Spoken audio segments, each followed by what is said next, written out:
तो प्रकाश का परावर्तन। रे सुनो इधर देखो, तो जो भी पढ़ाए थोड़ा सा रिवाइजिंग में आ रहा है, ठीक है, थोड़ा सा क्या कर रहे हैं, रिवाइजिंग में आ रहा है, इसके बाद आगे बढ़ेंगे। देखो पहले बता, प्रकाश किसे कहते हैं? प्रकाश हुआ कारक है जिसकी सहायता से हम किसी वस्तु को क्या कर सकते हैं, क्या कहलाता है? प्रकाश। प्रकाश जिस बिंदु से निकलता है उसको क्या कहते हैं? प्रकाश स्रोत। प्रकाश स्रोत कितने प्रकार के? कौन कौन? प्रकाश स्रोत दो प्रकार के, मानव निर्मित और ना। तो प्रदीप्त किसे कहते हैं? जिस वस्तु से होकर प्रकाश उसको क्या कहेंगे? क्या कहेंगे? प्रदीप्त या अप्रदीप्त किसे कहते हैं? जिस वस्तु से प्रकाश उत्सर्जित नहीं होता उसे क्या कहते हैं? अप्रदीप्त ना। तो पारदर्शी किसे कहते हैं? पारदर्शी हम बोले हैं, जो पार इसका अर्थ समझ लो, पार गया, दर्शी दिखाए, जिस वस्तु से होकर हम क्या दिखाए? या तो आसानी से प्रकाश गमन करते उसी को क्या कहेंगे? पारदर्शी। पारभासी, पारभासी जिससे होकर अल्प मात्रा में प्रकाश गमन करे उसे क्या कहेंगे? मार खाएगी क्या? रखेगी उसको क्या कहेंगे? पारभासी। इसको क्या कहेंगे? अपारदर्शी जिससे होकर प्रकाश गमन नहीं करता उसे क्या कहते हैं? अपारदर्शी। क्या कहेंगे? किसी वस्तु पर प्रकाश पर कर विभिन्न दिशा में फैलने की क्रिया प्रकाश का प्रकाश किसी वस्तु पर प्रकर विभिन्न दिशा में फैलने की क्रिया को क्या कहेंगे? प्रकाश का प्रकीर्णन। प्रकाश किसी वस्तु पर से टकरा करके वापस लौटने की प्रकाश का प्रकाश को क्या कहेंगे? परावर्तन। प्रकाश किसी वस्तु से टकरा कर लौटने की क्रिया को क्या कहेंगे? प्रकाश के परावर्तन का नियम। प्रकाश किसी वस्तु से टकरा कर जिन नियमों का पालन करते हुए वापस लौटता है उसको क्या कहेंगे? प्रकाश के परावर्तन के नियम। क्या कहेंगे? प्रकाश के परावर्तन के कितने नियम? दो नियम। प्रकाश के परावर्तन के कितने नियम? दो नियम। कौन कौन?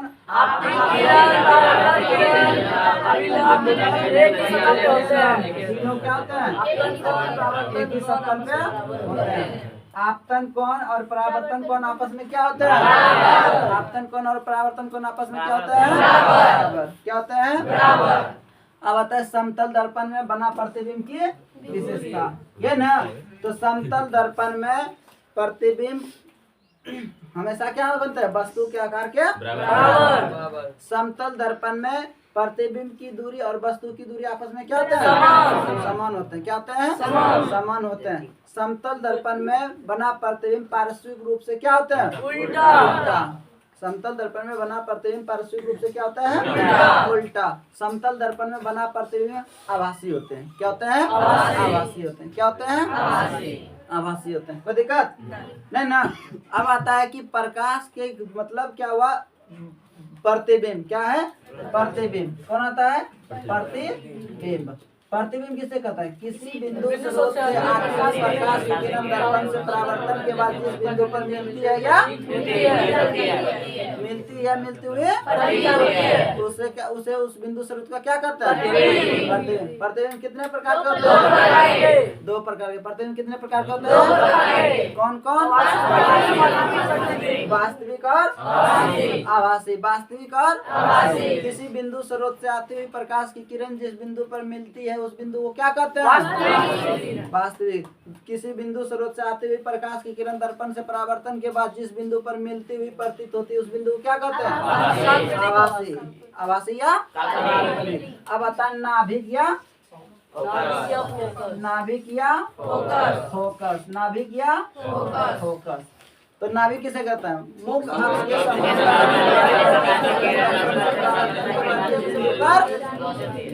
जिस बिंदु से होकर गुजरती है या मिलती है या मिलती हुई प्रतीत होती है, गुजरती है गुजरती हुई इसे क्या कहते हैं? नाभिक। क्या कहते हैं? नाभिक। मतलब वास्तविक और आभासी नाभिक होते हैं ना। इस एक में मिलता है,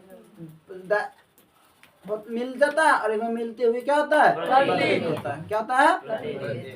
अब देखो, अब आता है कि किरण आरेख। क्या आता है? किरण आरेख। अवतल दर्पण में बता रहे हैं। किसमें? अवतल दर्पण में किरण आरेख। ठीक है, तो देखो ये कैसा दर्पण है? अच्छा बताओ, गोलीय दर्पण कितने प्रकार के होते हैं? कौन कौन? अवतल दर्पण ना। अब गोलीय दर्पण किसे कहते हैं?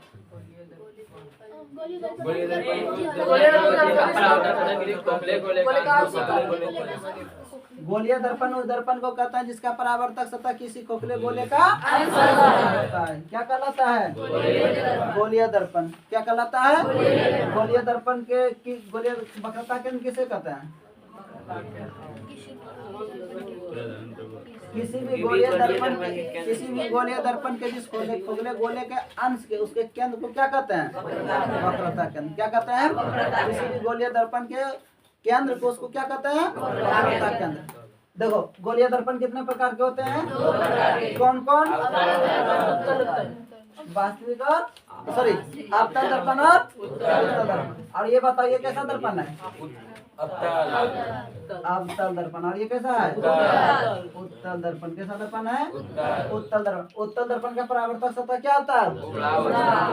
क्या होता है? और अवतल दर्पण का परावर्तक सतह क्या होता है? बोल रहा है ना? समझ लो, अगला संडे टेस्ट है, उस समय कोई बदमाशी किया तो तब देखना, हमसे बुरा कोई ना होगा। उत्तल दर्पण का परावर्तक सतह क्या होता है?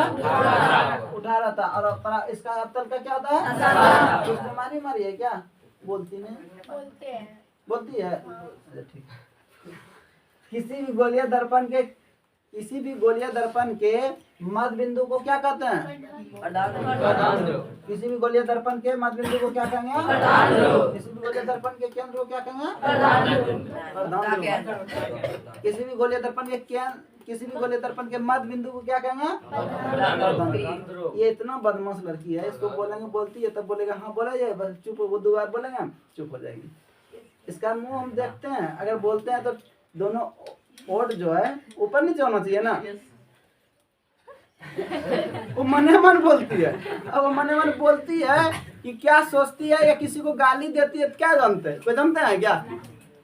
गजब इंसान है दुनिया में। चलो देखो, अच्छा देखो,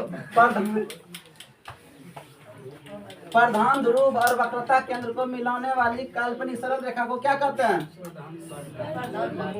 मुख अक्ष। क्या कहते हैं? प्रधान ध्रुव और वक्रता केंद्र को मिलाने वाली सरल रेखा को क्या कहेंगे? मुख अक्ष। क्या कहेंगे? मुख अक्ष। यहाँ से ये मुख अक्ष है ना? क्या है? मुख्य अक्ष। क्या कहेंगे? मुख्य अक्ष। प्रधान ध्रुव और वक्रता केंद्र को मिलाने वाली सरल रेखा को क्या कहेंगे? मुख्य अक्ष। प्रधान ध्रुव और वक्रता केंद्र के बीच की दूरी को क्या कहेंगे? वक्रता त्रिज्या। क्या कहेंगे? प्रधान ध्रुव और वक्रता केंद्र के बीच की दूरी को क्या कहेंगे? वक्रता त्रिज्या। क्या कहेंगे? वक्रता त्रिज्या। कोई दिक्कत? अब क्या आता है? वक्रता केंद्र भी हो गया। अब आता है किरण आरेख। क्या आता है? किरण आरेख। अवतल दर्पण में जब बस किरण गुजरेगा तो किस किस होकर गुजरेगा ना। तो बताओ, अवतल दर्पण में मुख अक्ष के समांतर आने वाली प्रकाश की किरण दर्पण से परावर्तन के बाद किस होकर गुजरती है? नाभिक होकर। किस होकर गुजरती है? नाभिक होकर। किस होकर गुजरती है? नाभिक होकर या फोकस होकर ना। चलो ठीक है, ये सही है। अब दूसरा बताओ, नाभिक के दिशा में ये तो मुख अक्ष के समांतर जा रहा था, किधर होकर गुजर गया? अब इसी को जस्ट उल्टा कर देंगे। क्या कर देंगे? उल्टा। अब किधर भेजेंगे? नाभिक की दिशा में। बताओ अवतल दर्पण में नाभिक की दिशा में आपतित प्रकाश की किरण दर्पण से परावर्तन के बाद किस होकर गुजरती है? मुखअक्ष के समांतर। कैसे हो जाती है? मुखअक्ष के समांतर। दूसरा बताओ वक्रता केंद्र की दिशा में जाने वाली प्रकाश की किरण दर्पण से परावर्तन के बाद किस होकर गुजरती है? वापस हो जाता है। वक्रता केंद्र की दिशा में आपतित प्रकाश की किरण दर्पण से परावर्तन के बाद क्या होता है?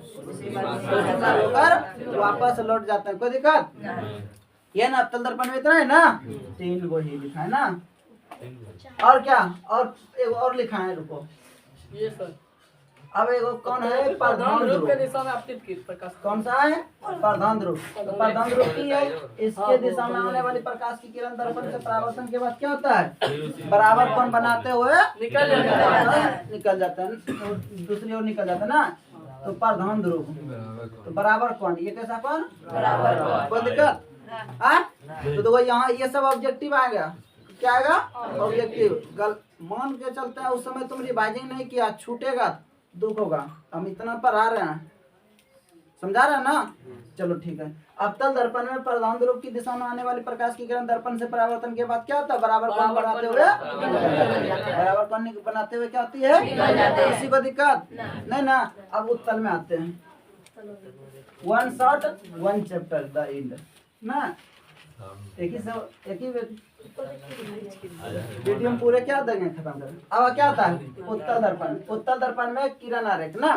उत्तल दर्पण किसको कहता है? जिस दर्पण का परावर्तक सतह आता है उसको क्या कहेंगे? उत्तल दर्पण है। प्रकाश की किरण उत्तल दर्पण में मुख अक्ष के समांतर आने वाली प्रकाश की किरण दर्पण से परावर्तन के बाद बताओ किधर चले जाते हैं? नाभिक के दिशा में। किधर चले जाती है? देखने वाला जो परीक्षक होता है उसको कहाँ बताता है? उत्तल दर्पण में मुख अक्ष के समांतर आने वाली प्रकाश की किरण दर्पण से परावर्तन के बाद किस होकर गुजरती है? नाभिक के विपरीत दिशा में। नाभिक के विपरीत दिशा में। अब बताओ नाभिक की दिशा में आने वाली प्रकाश की किरण दर्पण से परावर्तन के बाद किस होकर गुजरती है? मुख अक्ष के उत्तल दर्पण में यही दो था नियम ना। चलो ठीक है। अब वस्तु का प्रतिबिंब, वस्तु की स्थिति अब कौन आता है? वस्तु की स्थिति। वस्तु की स्थिति अवतल दर्पण में जब वस्तु कहाँ प्रधान ध्रुव और नाभिक के बीच स्थित हो। ये पर एफ है और ये कौन है? अब वस्तु कहाँ? यहाँ है। मुख अक्ष के समांतर गया, दर्पण से परावर्तन के बाद क्या होगा? नाभिक होकर गुजरेगा। अब फिर वक्रता केंद्र के दिशा में जाने वाली प्रकाश की किरण दर्पण से परावर्तन के बाद पुनः उसी मार्ग होकर क्या होता है? लौट जाता है। ये कहाँ चला गया? ऊपर। कहाँ गया? ऊपर। दर्पण से दूसरी ओर। दर्पण से दूसरी ओर। वक्रता केंद्र में गया, फिर वापस आया। तो वस्तु से निकला ए बी वस्तु। बस प्रतिबिंब कैसा बना? आभासी, सीधा और वस्तु से बड़ा।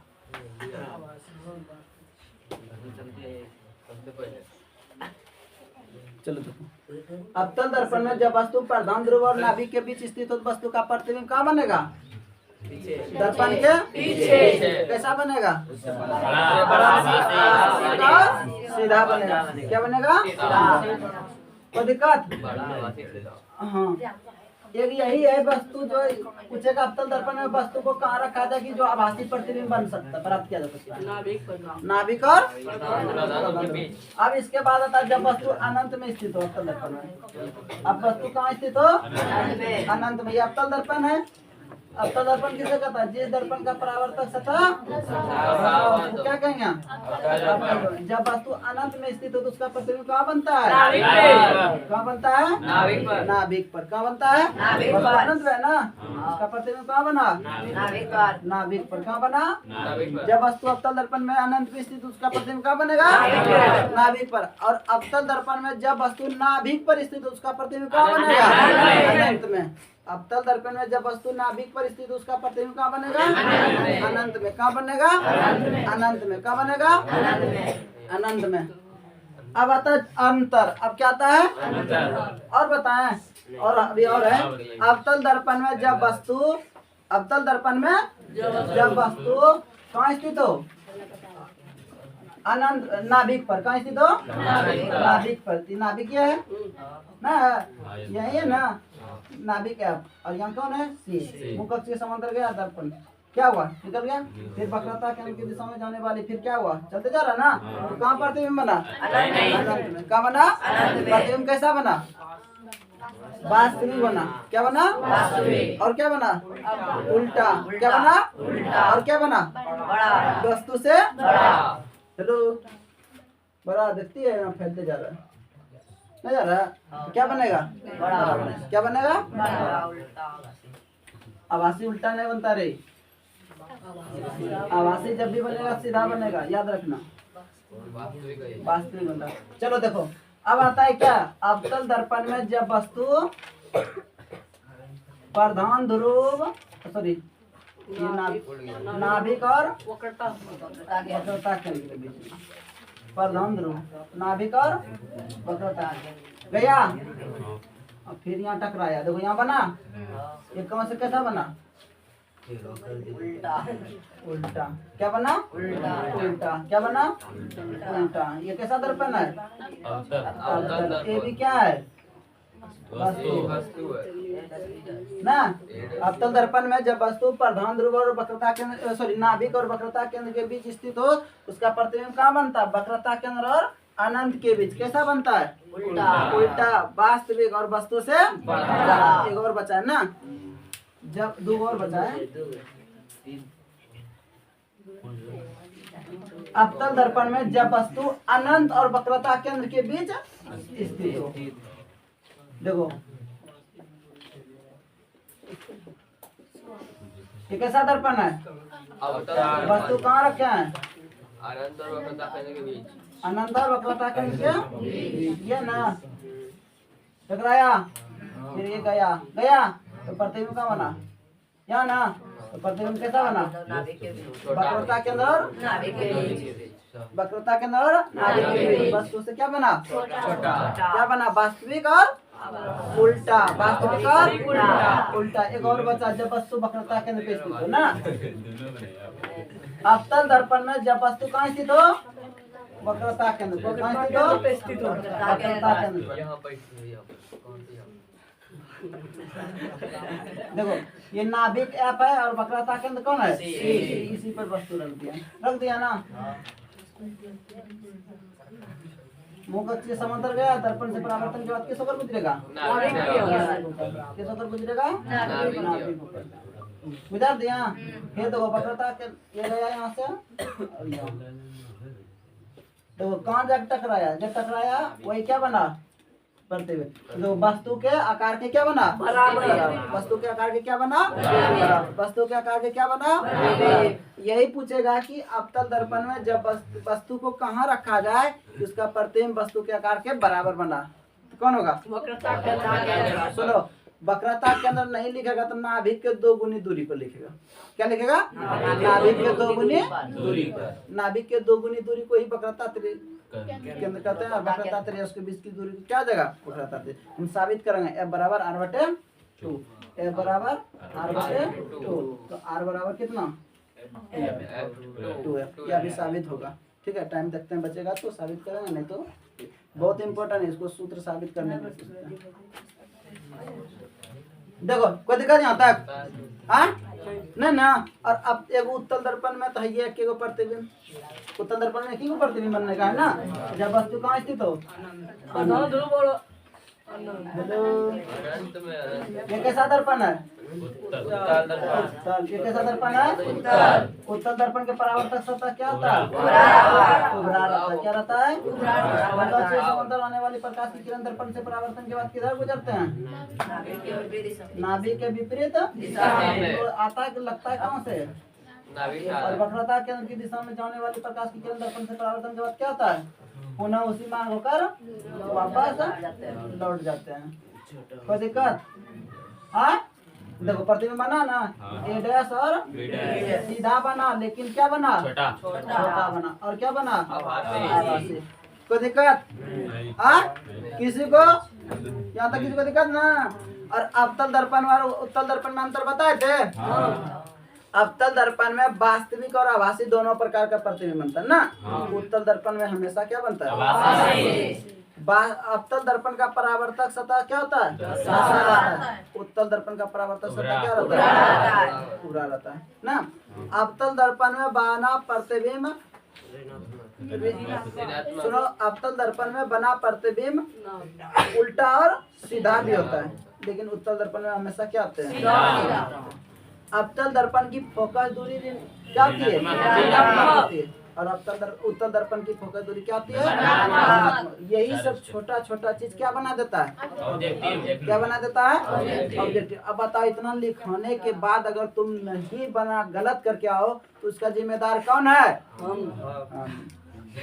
हम है कि तुम लोग है? चलो ठीक है, गलती तो अपना गच लिया है ना। इसलिए कहते हैं शिक्षा उस शेरनी का दूध है जो जितना पिएगा वो उतना, समझ रहा है ना? जो जितना पिएगा उतना वो सहारे। कहने का अर्थ है कि जितना मेहनत करोगे उतना नंबर लाओगे।